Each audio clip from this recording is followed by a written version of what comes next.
This is Pace Per Mile. For more on the latest news, reviews, check out pacepermile.com. Like us on Facebook and join in the conversation on Twitter. With host Chris Nicholas, this is Pace Per Mile. Welcome back to Pace Per Mile. I'm Chris Nicholas. Last week we talked with Rachel Weeks, Carolyn Gaynor. They were going to compete Ironman Texas. You're doing this as a visually impaired and hearing impaired athlete. And so everything is different for you, not only the distance, because this is the longest distance that you will have competed in your life, an Ironman, obviously, but also a different state, different environment, all of this going through your head and just trying to focus on, hey, I've got to beat a time or I'm going to be one of those athletes that are hauled back to transition. Well, they finished it. And congratulations to the two of you. You're joining us again this week, and we're going to talk about how that race went. I saw some of the pictures online on Facebook. Rachel and Carolyn, welcome to Pace Per Mile. Thank you. Thank you. Rachel, I mean, it was your race, so we might as well start with you. Just, I guess, what's the first few words that come to mind when you talk about Ironman Texas as a visually impaired and hearing impaired athlete and crossing the finish line? The two words that come to mind is epic finish. Nice. It was amazing.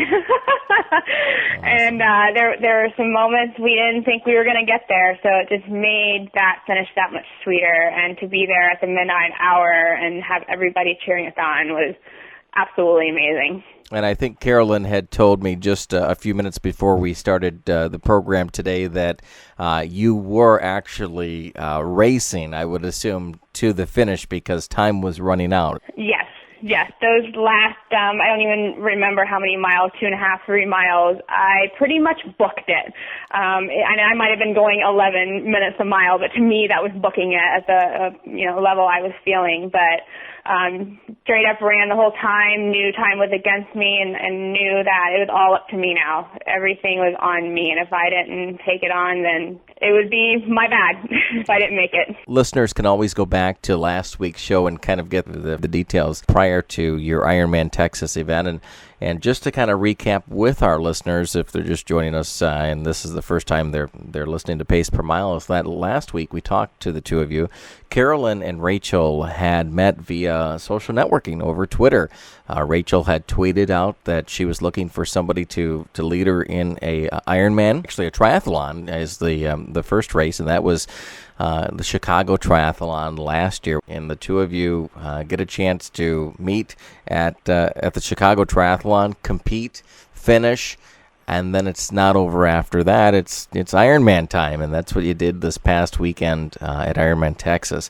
Carolyn, did you feel comfortable, confident? I don't think I've ever enjoyed a triathlon more in 13 years of competing. I truly enjoyed every minute of that race. Somehow, racing with Rachel made a 16-hour, 58-minute race seem short. I'm just so proud of her performance. It was... Rachel had mentioned a few moments ago that there were some challenges. What challenges did you two experience, Rachel? So in the swim portion, we got a 10-minute head start with the pros, and at that point, when the age groupers started gaining on us, it was like all of a sudden, we had people right, left, in front, under, over, and it was just a very impactful moment. And Carolyn and I had to kind of rework our strategy, and of course, when you're in the middle of a swim, it's very hard to communicate verbally. But we came through that and figured out our strategy and started rocking it. And Carolyn, I can remember her saying once we got in the channel right before you come out, it was like, you felt invincible. We had just gotten such a rhythm. It was amazing. So, going from a really hard, challenging portion, getting overtaken by age groupers, and then coming out that strong was absolutely amazing. The second point in the race was when we were on the bike about mile 60, 65, I'm thinking. I got very, very hot, and I looked down at my heart rate, and it was getting close to 188, 189. And luckily, there was an ice bath at the next stop. So I literally sat in ice water that felt like bath water to me.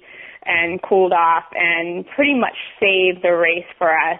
Got my heart rate down. We took it very easy after that, which if you look at our race report, we had a pretty long bike due to that. But that was a huge hurdle for us to overcome, and it was the bike ride that never ended.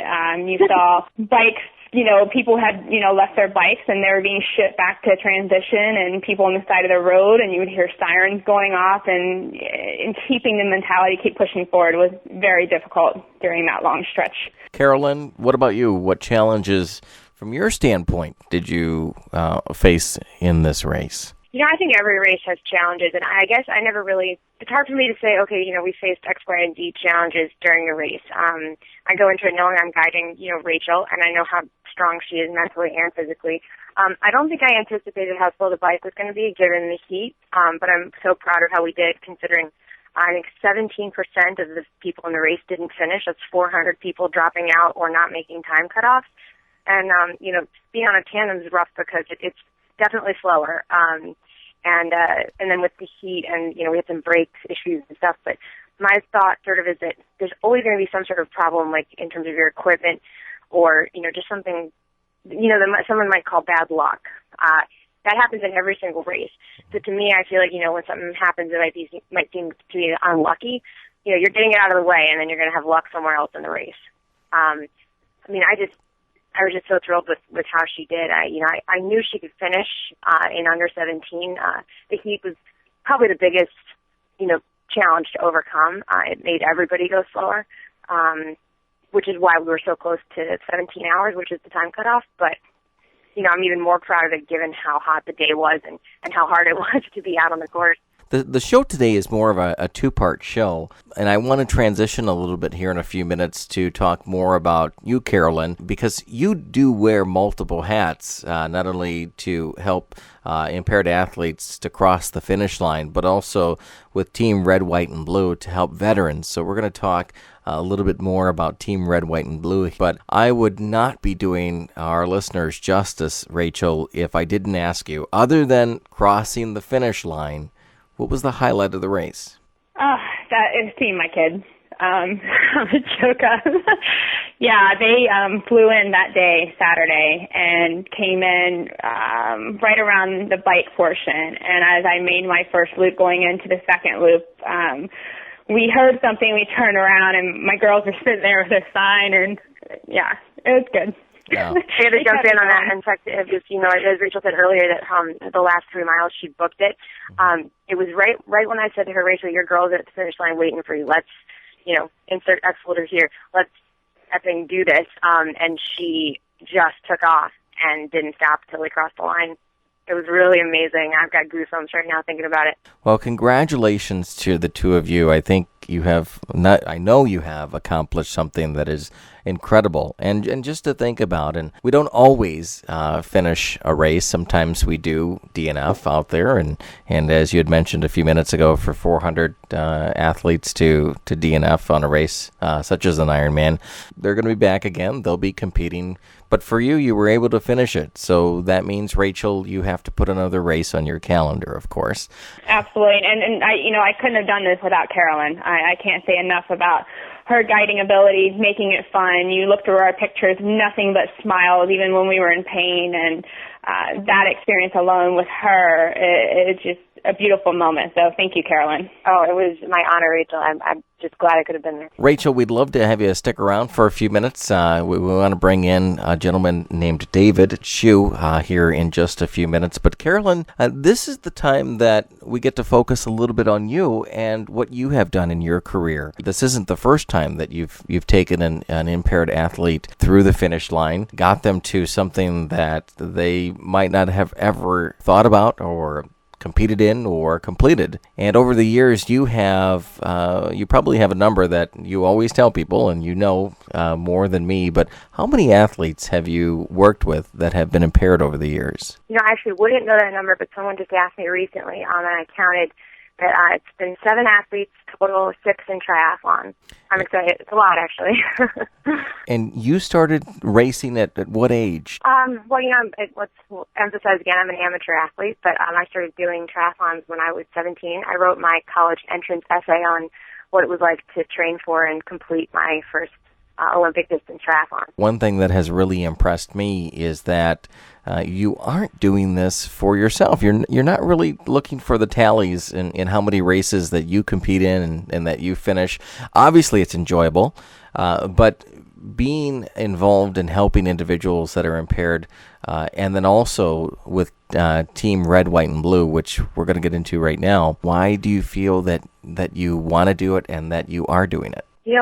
I'm so lucky that I got into it because it just changed everything for me. Triathlon's probably the most selfish sport out there. It costs a ton of money. It takes up a ton of time. And I think about, how physically, of course I could do this on my own. I've always been relatively competitive, nowhere near, the elites, but, I can hold my own. But when I race with visually impaired athletes, physically, Rachel could do her own Ironman, and it would be easier if she weren't doing it with me. But to be able to just serve this function, I like serving, as a piece of equipment almost, because I just see it as everybody should have the ability to do these races, and you just need someone who's willing to give up a little bit of time to do it with you. And because physically I am capable, I won't say I feel like it's my duty. I mean, I truly enjoy every race that I do. But I'm just so grateful to be able to spend my time doing this. I think I'm racing 4 or 5 more triathlons with 3 different women on the calendar, for the summer. But I'm just grateful. I don't even know how else to put it. It's just it's amazing to be able to do it. Well, you're doing something incredible, and I know the next individual appreciates what you do as well. As the triathlon director for Team Red, White, and Blue, Carolyn Gaynor is joining us here on Pace Per Mile, and also joining us, David Shue. David, thanks for having me. You just retired from the military, and that's kind of the tie-in with Team Red, White, and Blue, and we'll talk more about your story here as well. But you're joining us because you are a recipient of what Team Red, White, and Blue has done over the years. Yes, I am. I spent 20 years in the military. I retired as a lieutenant colonel in the Special Forces about 3 years ago, and now we live in Louisville, Kentucky. Team Red, White, and Blue, they help veterans, and not just veterans that have been injured in battle. We're just talking about if somebody is a veteran. And I think that's a good focus for our listeners to remember as we continue the conversation, is that on Pace Per Mile, we tend to talk to people that they are always reaching out to individuals that have maybe special needs. But our veterans all across the board do need that special attention to get back into the civilian life. Carolyn, tell us about Team Red, White, and Blue. Team Red, White, and Blue's mission is to enrich the lives of America's veterans by connecting them to their community through physical and social activity. Now, again, we're an organization that we accept everyone, but we're for civilians and veterans. And honestly, I think everybody who's involved gets something out of it.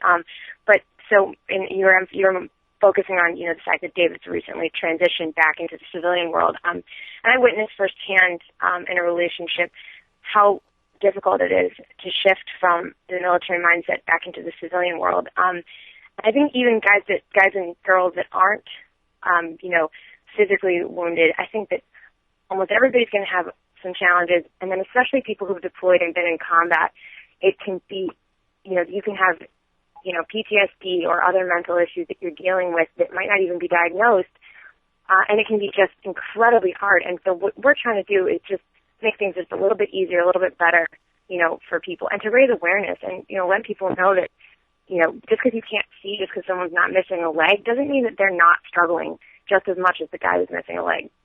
And I think that's an important fact there. And David, I would assume you would say that is very true, is that there are some struggles getting back into civilian life.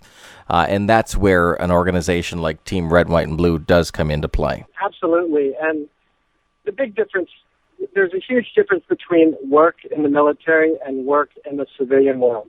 And the difference is in the military, you have this already made unit sense of camaraderie. The entire training process from basic training through advanced training is built to create a cohesive unit. It's the pinnacle of camaraderie. And then when you leave that environment, you go to work, And the civilian workplace is not really like that.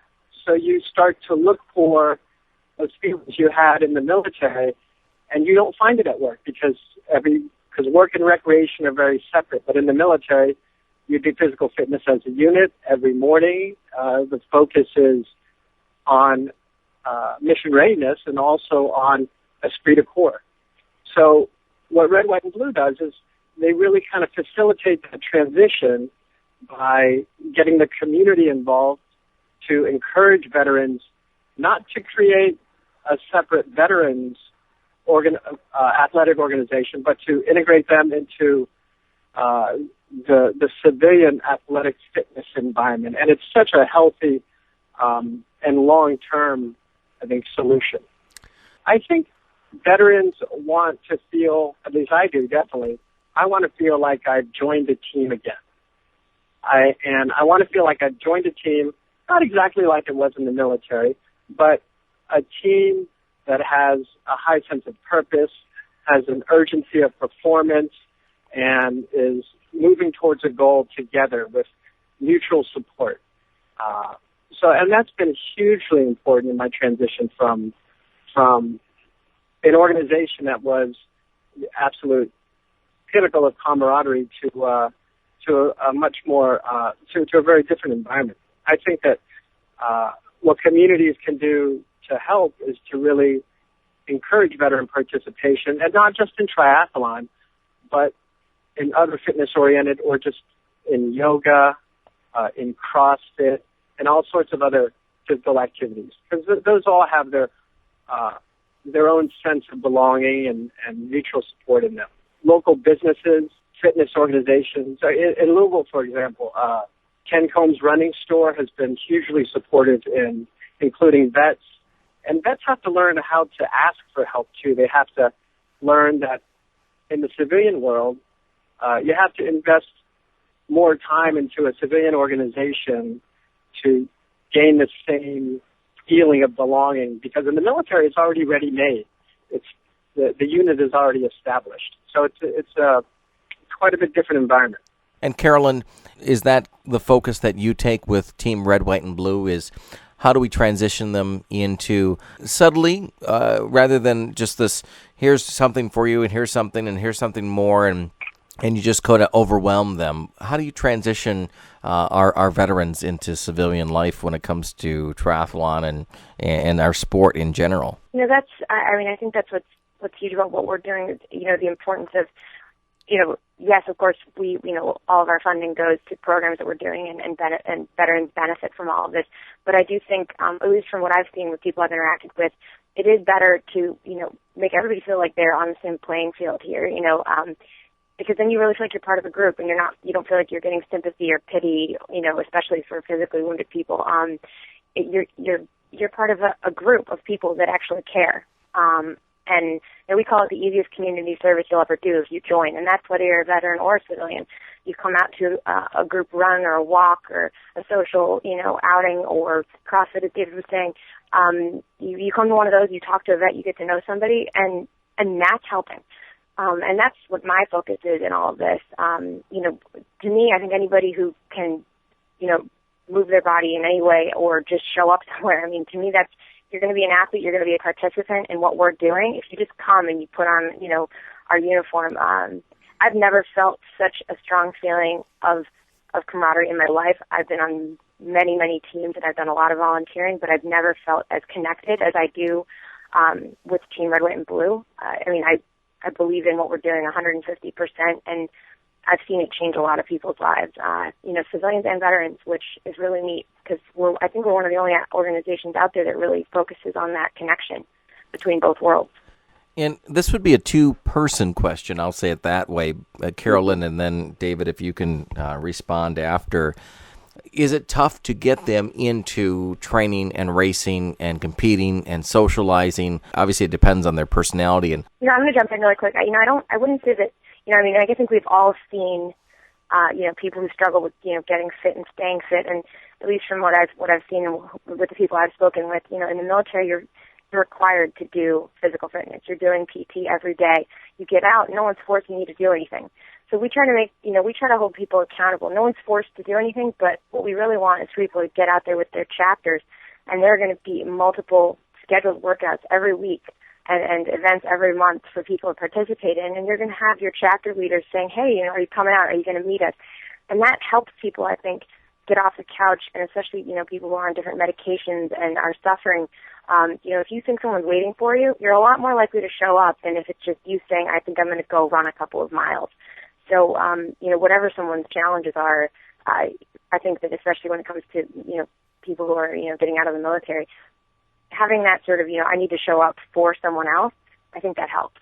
Yeah, it really depends on the individual. Some individuals went through the military struggling with physical fitness, and they never enjoyed reporting for PT in the morning, and it just wasn't in their genes, but the military forced them to do it. And then others joined the military because they wanted that challenge. So it really depends on the individual, but I would say that the challenge in getting people to participate, continue, and compete is a function of the group dynamics and how comfortable the individual feels going into the group and how comfortable the group feels accepting that individual. There's a lot of misunderstanding between the civilian community and the military community because it's so different in many ways. And I think that, I've had the spectrum of questions from civilians from, at one end of the spectrum, did you kill anyone in the war? To the other end of the spectrum, where they kind of don't want to make eye contact because they just don't know what to ask.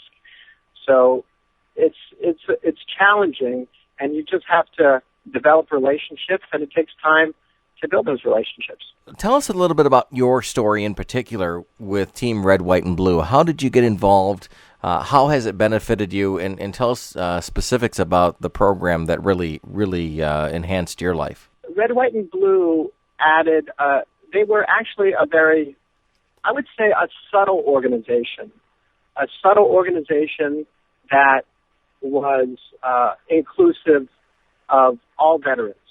There's a lot of organizations that, there's a lot of great veterans organizations, and each one has a little different focus. I had been doing triathlons at a very on and off through the years since high school. And of course, when you're in the military, you may deploy for a year. You don't focus on triathlons. You just focus on staying fit. But when I retired, then I had time to train. So the triathlon group in particular for Red, White, and Blue was naturally attracted to me since I had some history in that sport. So when I go to different events, for example, when you go to an Ironman event, let's say you go to the dinner before the Ironman event, there's probably about 3,000 people at that dinner. And if you travel to this Ironman event, you may not know one of them, or you may not know.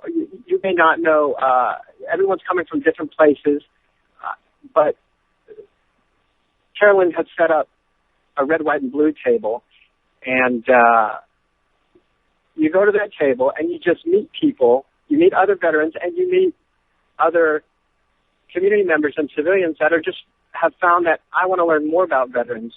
I want to be involved in this. So that's kind of I think one of the great values of Red, White, and Blue is that not just for the veterans, but for the civilian community to just make that leap and say, hey, I want to learn more about veterans, and I want to be a part of their reintegration. So that's helped me. That's helped me and other friends who are vets quite a bit. And Carolyn, do you see that as the core of the group all across the country? Yeah, what I think when I see somebody who's wearing, the RWB Eagle, that's our logo, I just think to myself, there's somebody who cares. Because if you take the time to put it on, and you put it on at an event where or where you think there might be some people, or there might be people who might ask you what RWB is. I think that, as David said, it's civilians who care, community members who care and want to get to know about veterans, and it's veterans who know that they can approach somebody who's wearing the same shirt, or who's with the same group of people, and that they've found somebody that they can consider a friend. I don't think I've run into one person wearing our T-shirt or our uniform that I wouldn't consider a friend at this point. I mean, it really allows you to feel connected all across the country. It's more of a movement than a club. Really, I love being a part of this group. I really do. And it doesn't come without a cost. Obviously, you're also raising funds to offset some expenses. What are some of the expenses with Team Red, White, and Blue? Well, actually, we do not require any fundraising. We don't get any funds from the government. It's all grassroots fundraising and certain grants that we get. But when you join the team, there's no expectation. You can benefit by joining immediately. We find people are so passionate about what we're doing that they do ask us, how can I raise money? And, of course, we have ways of doing that. You can choose to fundraise for us and do a race for RWB, but you don't have to. We're not, there are great organizations that require fundraising, but not for us. You sign up on the website, you're a member immediately. And you get this really awesome T-shirt and kit. I do like that. If you're a civilian, you've got to pay for the T-shirt, but if you're a veteran, you get it for free. Very nice, very nice. And some of the activities that the veterans can take part in, from clinics to camps. Well, this year alone, we have 5 veteran athletic camps scheduled where all expenses are paid for veterans. And, we have a functional fitness camp, which is essentially a CrossFit camp. We just had an amazing triathlon camp in August with 4 professional triathletes coaching. We have a yoga camp, we have a trail running camp, and I believe we even have a rock climbing camp this year. And again, all expenses are paid from airfare to, food and lodging for the veterans that are selected to participate. It's really amazing. But that being said, when it comes to activities at your local chapter, we're willing to do anything, because we have some guys that are coming back who can't run, who can't do yoga or don't want to.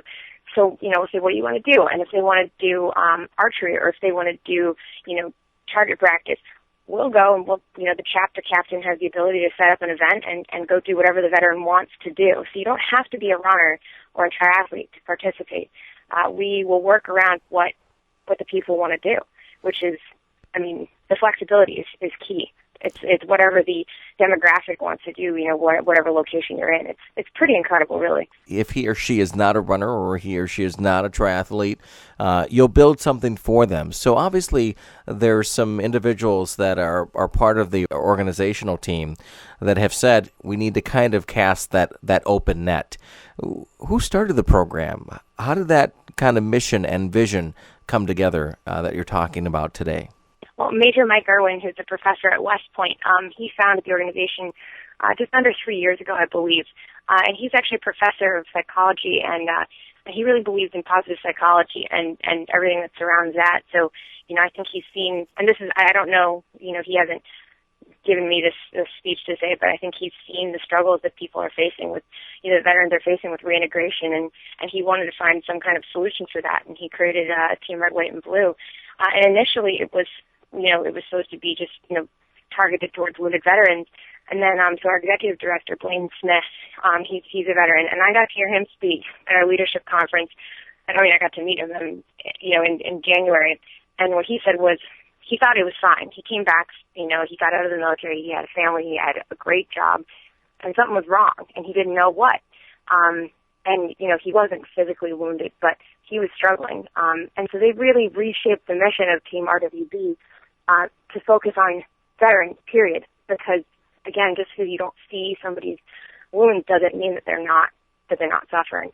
So, I think it was a combination of Mike's vision and then, bringing in other members who have sort of reshaped it to become what it is today. And, David, you kind of land in that category. You weren't injured in battle. You came back, but you wanted to fit in a little bit more with, and as well, connect with more people. Yes, but because of the difference of the work environments, 20 years of being in a work environment in the military, which has a high sense of mission and working towards something greater than yourself and camaraderie. When you leave that environment, that's tough because of the experiences you go through. I did 2 combat tours, one in the southern Philippines and a year-long tour in Iraq. And those tours once you come back into the civilian world, the experiences are so different and so extreme that you kind of feel a separation between your life and a regular American community's life.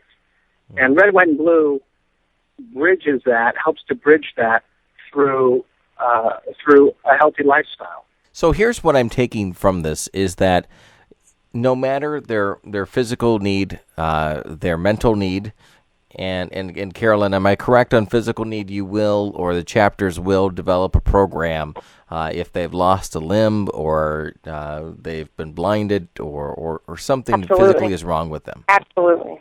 Okay. Completely correct. And as well, the social and mental side of things, being able to adapt back into the community and feel like they are welcomed back with open arms, correct? Yeah, and what's interesting, I know it's slightly off topic, but I wanted to share, just to tie it back in with Ironman Texas and guiding. Since I posted a lot about Ironman Texas, I've had, dozens of Team Red, White, and Blue members reach out to me on Facebook and email asking me how to get into guiding. I think that whole purpose that's greater than yourself, that is definitely, that's huge for our military members and former military members, and stuff like guiding and helping out physically challenged athletes. This is huge. We have athletes in Texas this weekend at the Triathlon National Championships who are helping support wounded veterans by being their handlers in the transition area. There are other opportunities to help out in RWB, and we sort of provide that feeling of doing something that's greater than yourself. Let's dive into those two areas then as we get closer to wrapping up our interview today. What I'd like to do is divide the next two topics up about the individuals that are veterans, the veterans coming back, those family members that know that maybe that veteran is struggling out there and how they can connect with you, how Team Red, White, and Blue is kind of structured, because it's not necessarily just one national group. There's chapters throughout the country.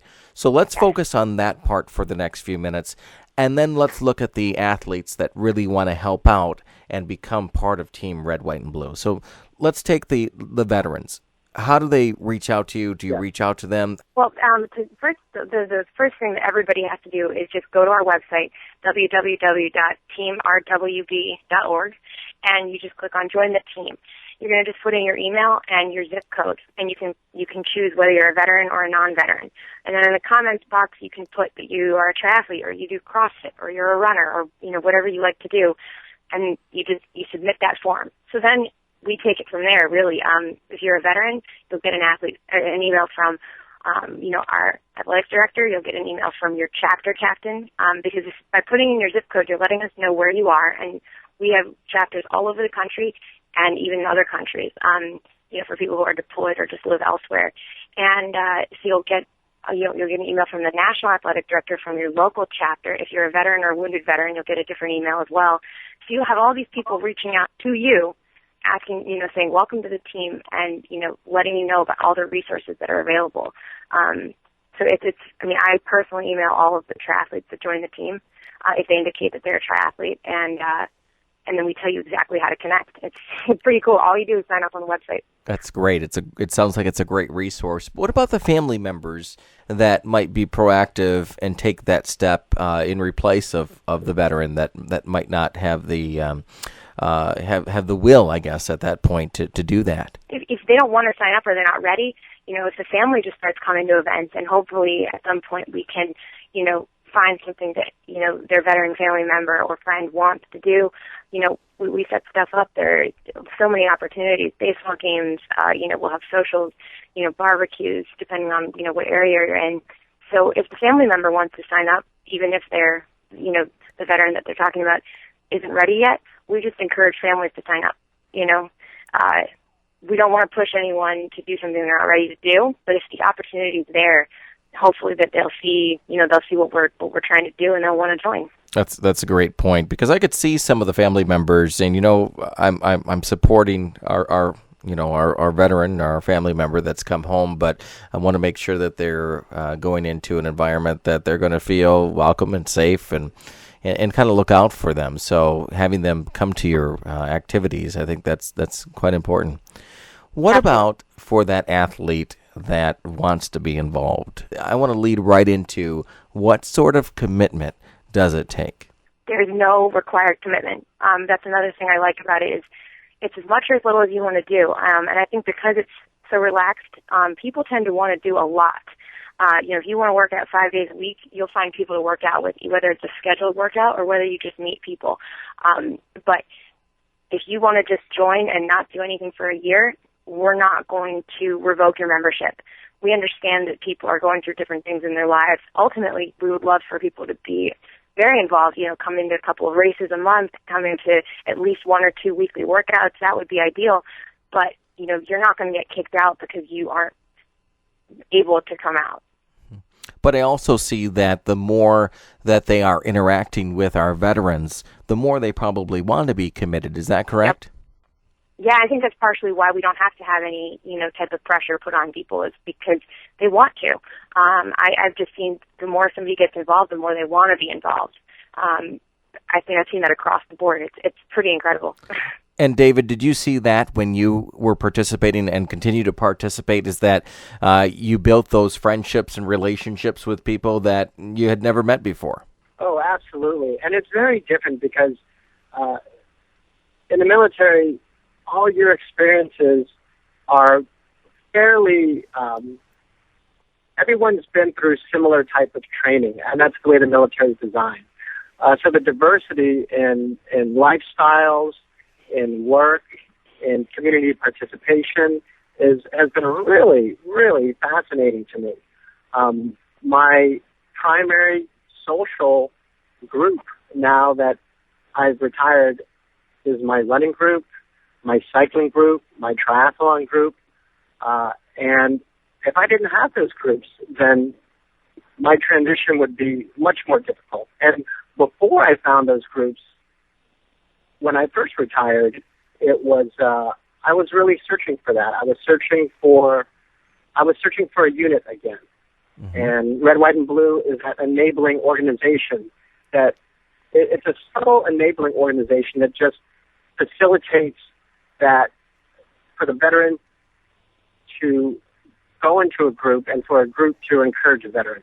So if you're searching for a unit, then you'll find that in Team Red, White, and Blue. Is that what you're saying? Absolutely. Carolyn, people can contact you directly, I would assume, for more information. But I think the first step is just to go to the website. They can find out information both from the veteran side as well as from the athlete side to participate. But also there's quite a few stories up there, some statistics, research, just general information that is helpful to take the first step. Absolutely. And my email's on the website as well. You can reach out to me directly. But the first step I would say is join the team. How big is Team Red, White, and Blue? We have well over 10,000 members nationwide.